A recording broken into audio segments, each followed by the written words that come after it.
पाक आईडी की जानिब से दस्तक सर्विस की बायोमेट्रिक को लाइव कर दिया गया है। सबसे पहले अपने अकाउंट को रजिस्टर कीजिए। याद रहे तमाम मालूमात आपके शनाख्ती कार्ड के ऐन मुताबिक होनी चाहिए।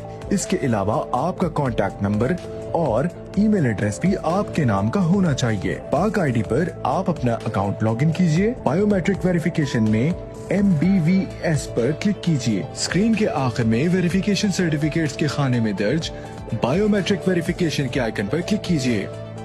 आपके सामने न्यू एप्लीकेशन का फॉर्म जाहिर हो जाएगा। टिक करने के बाद नेक्स्ट पर क्लिक कीजिए। एप्लीकेशन डिटेल्स में आपका कौमी शिनाख्ती कार्ड नंबर खुद ब खुद दर्ज हो जाएगा। वेरिफिकेशन के लिए please verify applicants face liveliness पर क्लिक कीजिए। अब आप अपने फोन से फ्रंट या बैक कैमरा खोल के अपना फेशियल रिकग्निशन कीजिए। याद रहे फेशियल रिकग्निशन करते हुए आप किसी रोशन जगह में मौजूद हों। अब आपके सामने एडिट फोटो का ऑप्शन जाहिर हो जाएगा, जिसमें अपनी फोटो को अपनी मर्जी के मुताबिक क्रॉप, रोटेट और एडिट करके सेव कर सकते हैं। इसके बाद आपकी बायोमेट्रिक वेरिफिकेशन की जाएगी। कुछ केसेस में आपसे फिंगरप्रिंट भी मांगा जा सकता है। वेरिफिकेशन हो जाने के बाद आपके सामने फिंगरप्रिंट का पॉपअप जाहिर हो जाएगा, जिसमें आप प्लीज वेरीफाई एप्लीकेंट्स फिंगरप्रिंट पर क्लिक कीजिए। आपके सामने कैप्चर फिंगरप्रिंट की स्क्रीन जाहिर हो जाएगी, जिसमें आप अपने लेफ्ट राइट अंगूठे और हाथ को स्कैन कीजिए। अब आपके सामने फिंगरप्रिंट सक्सेसफुल का पॉपअप जाहिर हो जाएगा। वेरिफिकेशन कंप्लीट होने पर सेक्टर इंडस्ट्री के ऑप्शन पर क्लिक कीजिए, जिसमें आप KB के ऑप्शन को सिलेक्ट कीजिए। अब आपसे वेरिफिकेशन पर्पस के बारे में पूछा जाएगा, जिसमें आप दस्तक सर्विस पर क्लिक कीजिए। इसके बाद आपको एप्लीकेशन प्रोसेसिंग प्रायोरिटी ऑप्शन दिया जाएगा। सबमिट एप्लीकेशन पर क्लिक कीजिए। आपकी एप्लीकेशन कामयाबी से दर्ज हो जाएगी। बैक होम के बटन पर क्लिक कीजिए। अगर आप अपनी एप्लीकेशन देखना चाहते हैं तो कंप्लीटेड एप्लीकेशन पर क्लिक कीजिए। आपके सामने तमाम कंप्लीटेड एप्लीकेशंस आ जाएंगी। अब आप जिसकी फीस सबमिट करना चाहते हैं तो पे नाउ पर क्लिक कीजिए। आप अपनी पेमेंट किसी भी बैंक के डेबिट, क्रेडिट कार्ड, रास्त, इजी पैसा, जैस कैश, ई सहूलत या वन बिल से अदा कर सकते हैं। वन बिल का बिल नंबर कॉपी करने के बाद अपनी इजी पैसा ऐप खोलिए। स्क्रीन पर अदर्स के आइकन पर क्लिक कीजिए, जिसमें वन बिल इनवॉइस /वाउचर पर क्लिक कीजिए। अब आप कंज्यूमर नंबर के खाने में कॉपी किया हुआ बिल नंबर पेस्ट करके नेक्स्ट के आइकन पर क्लिक कीजिए।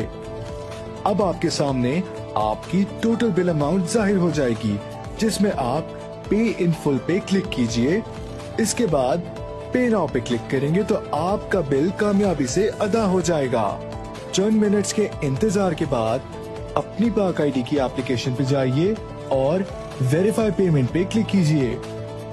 पेमेंट वेरिफिकेशन के बाद कंप्लीटेड एप्लीकेशन पे जाइए, जहां आपका पिन कोड जनरेट कर दिया गया होगा, जिसका मतलब ये हुआ कि आपकी पेमेंट मौसूल हो चुकी है। इसके अलावा डाउनलोड आइकन पर क्लिक करके अपनी रसीद भी सेव कर सकते हैं। बराकरम नोट करें, दस्तक ऐप और पाक आईडी के दरमियान अपना बायोमेट्रिक डेटा शेयर करने के लिए आपको जाती डेटा को फाल करना होगा। इस ऑप्शन पर जाएं और ब्लॉक एक्सेस चेक बॉक्स को इन चेक करें और अपनी सेटिंग्स को महफूज करें, वरना आपका बायोमेट्रिक बार बार फेल हो जाएगा। अब आप इस एप्लीकेशन का ट्रैकिंग आईडी और पिन कोड कॉपी करके दस्तक ऐप पे जाइए। नादरा पाक आईडी सर्विसेज पे क्लिक कीजिए। आपके सामने चंद तफसीलात आ जाएगी। स्क्रॉल डाउन करने पर अपना NADRA tracking ID, NADRA pin code और अपना कॉन्टैक्ट नंबर दर्ज कीजिए। याद रहे कॉन्टैक्ट नंबर आपका वही होना चाहिए जो आपने पाक आईडी पे रजिस्टर किया है। तफसीलात दर्ज करने के बाद सबमिट POL वेरिफिकेशन पे क्लिक कीजिए। आपकी एंट्री दर्ज हो जाएगी। कुछ ही वक्त में नादरा ऑटोमेटिकली इसके स्टेटस से बाखबर कर देगा कि आया आपकी वेरिफिकेशन कामयाबी से प्रोसेस हो गई है या इसमें कोई मसला मौजूद है। किसी भी मसले की सूरत में रिमार्क्स के कॉलम में उसकी तफसीलात जाहिर हो जाएंगी।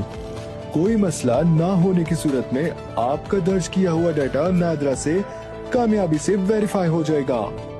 याद रहे, जो वेरिफिकेशन नादरा पाक आईडी से की जाती है उसकी वैलिडिटी 2 से 3 दिन तक महदूद होती है, लिहाजा इसकी एंट्री जल्द अज जल्द दस्तक ऐप पे कीजिए।